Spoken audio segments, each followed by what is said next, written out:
En sport, la Polynésie sera-t-elle présente aux mini-jeux du Pacifique? La question reste posée suite au bras de fer qui oppose la ministre des Sports au président du comité olympique. Nicole Sanquer déplore le silence de Tawhiti Nena quant aux prévisions budgétaires de l'événement et craint une non-participation du pays. On fait le point avec vous, Tawhiti Nena, bonsoir.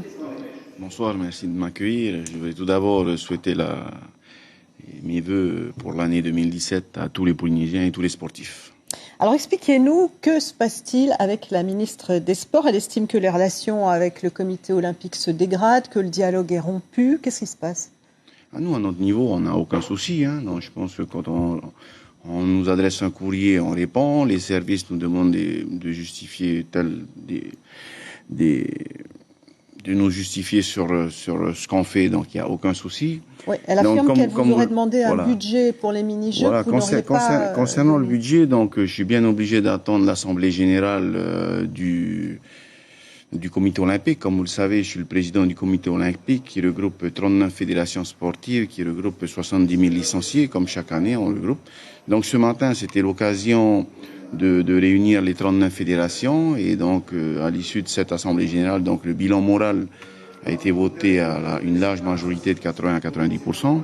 Concernant le bilan financier, il est vrai qu'on a un budget un bilan financier aux alentours de 54 millions sur 2016, donc ça a été adopté également à une majorité de 90% des voix.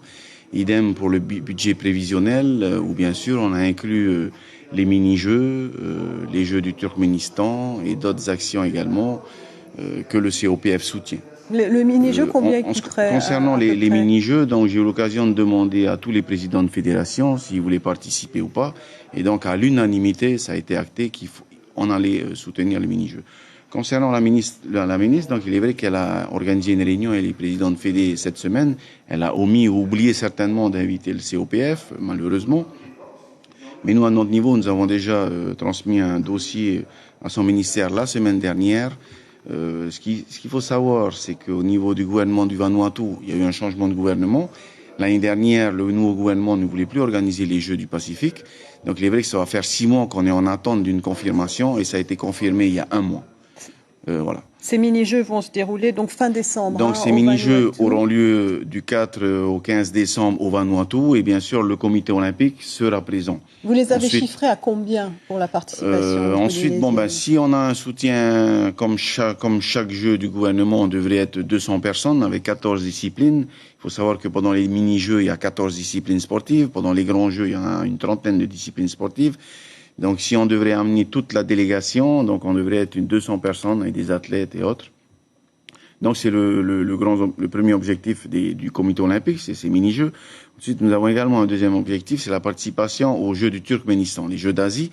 Donc c'est une première pour le comité olympique, car tous les pays du Pacifique ont été invités à ces Jeux d'Asie. Donc c'est l'occasion également de promouvoir notre pays si on arrive à amener une trentaine d'athlètes au moins. Et le troisième point important, c'est bien sûr la candidature des Jeux olympiques pour 2024 à Paris, où la Polynésie soutient. Bien sûr, dans notre région, on doit partir en campagne et l'élection aura lieu en septembre 2017. Alors tout ça, ça doit se faire quand même avec le soutien du gouvernement. Comment allez-vous faire pour partir au mini-jeux du Pacifique sans le soutien du gouvernement? Donc, si le gouvernement nous soutient, on amènera une délégation de 200 personnes ou un peu moins. Si le gouvernement ne nous soutient pas, je pense qu'au niveau des fédés, ce matin, on leur a dit qu'il fallait qu'ils prévoient également un prévisionnel dans leur fédération. Je prends l'exemple de 3-4 fédérations qui n'ont pas eu de budget cette année du gouvernement. C'est pas pour autant qu'ils n'ont pas organisé de championnat ou ils n'ont pas participé aux tournois internationaux. Alors, un dernier mot sur Abel Temari qui vous reproche l'usage de fonds du COPF pour un déplacement à Paris, à usage personnel. Vous avez quelque chose à répondre donc à cette attaque? Ce matin, c'était l'occasion de lui répondre et de lui montrer les factures que, bien sûr, le comité olympique n'a pris aucune facture lorsque j'avais des déplacements personnels ou autres. Et donc, je lui ai dit que s'il accuse, il faudrait qu'il soit clair. Et ce matin, il disait qu'à aucun moment il m'a accusé ou quoi que ce soit. Voilà. Donc, je lui ai dit, il faut être clair. Comme ça, moi, c'est l'occasion également de déposer plainte quand on raconte n'importe quoi. Vous avez déposé plainte? Non, mais j'attends qu'il me confirme, parce qu'il me disait ce matin en Assemblée Générale, à aucun moment il m'a accusé. Ah bon, voilà. Donc ça serait dommage d'aller au tribunal et puis il ne confirme pas. Mais s'il confirme, donc il n'y a aucun souci par rapport à ça.